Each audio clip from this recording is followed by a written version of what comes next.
Dad got a job at the Westerner on Austin Highway.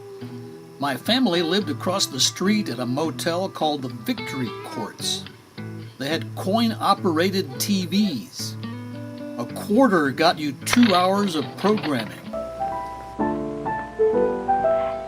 You're adorable. Unfortunately, we had to put up with noise pollution from our motel neighbors.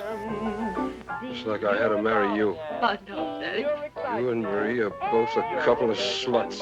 Daddy, please don't talk like that.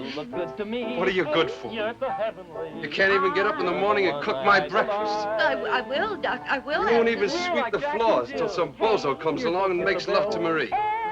And then you fix things up like Buckingham Palace. My mother didn't buy these dishes for sluts to eat off. Pretty soon I'm gonna have another and another. Ed, he's home. Can you come over, Ed? He's drinking again. I don't know what to do with him. Get away from that phone! Can you come over, Ed? Please come. He's got a knife! No, Daddy!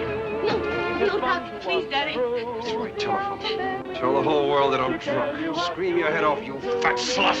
Go on and holler. Holler so the neighbors will think I'm beating you. Occasionally, we would share our food with a couple of guys that lived in a nearby drainage ditch. There was Shlomo, an unemployed Jewish barber, and yes, the hot dogs were kosher. And then there was Torvald, who especially liked children. When it was time to leave the Victory Courts and to move into a duplex on Cloud Haven Drive, I grabbed my brownie and took snapshots of Laverne, the maintenance lady, and Stubby, the manager, who gave us a parting gift.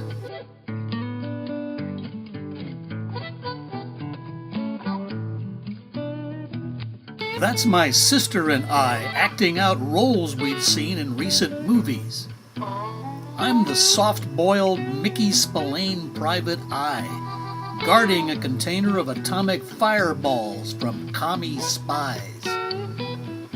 Mary is the ingenue animal rights activist, trying to dodge the berserk evangelist who's trying to steal $10,000 of Monopoly money hidden in her teddy bear.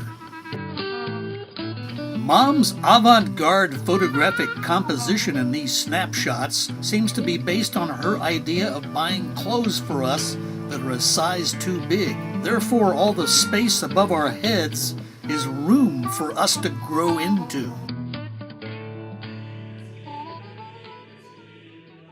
At a church just off Austin Highway, I played another role. While wondering who among us were involved in rumors of nibbling at communion wafers and nipping at the altar wine, we carried on with our duties of serving at Mass. One bit of choreography from the liturgical playbook was schlepping this ponderous volume from one side of the altar to the other. If the celebrant was a certain curmudgeon Monsignor, he insisted on using a ceremonial candle called a bougie.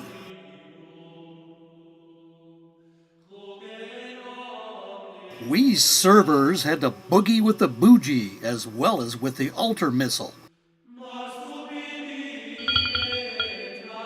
One haunting memory from those days was of an archdiocese altar boy picnic in which one of our group drowned in a swimming pool.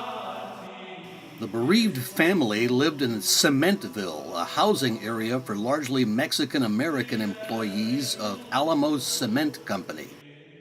We held a candlelight vigil outside the small house while some of us filed by the coffin inside.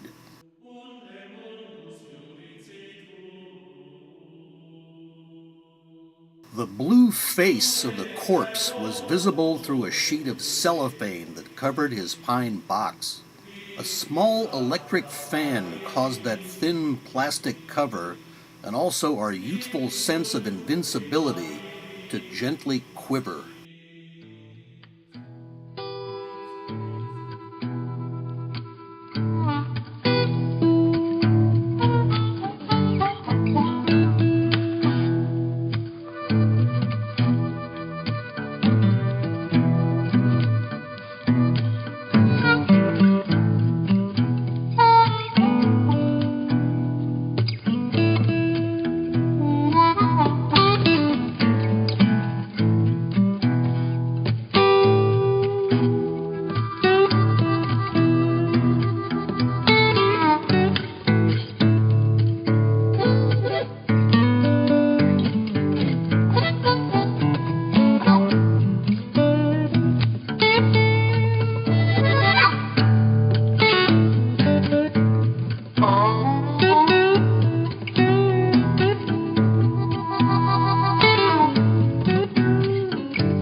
Despite various nostalgic Austin Highway anecdotes, the road has developed a reputation for weirdness.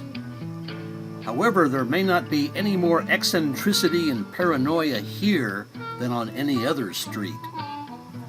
After all, some itinerant residents have found the path to salvation on their altars of spiritual redemption, their motel nightstands.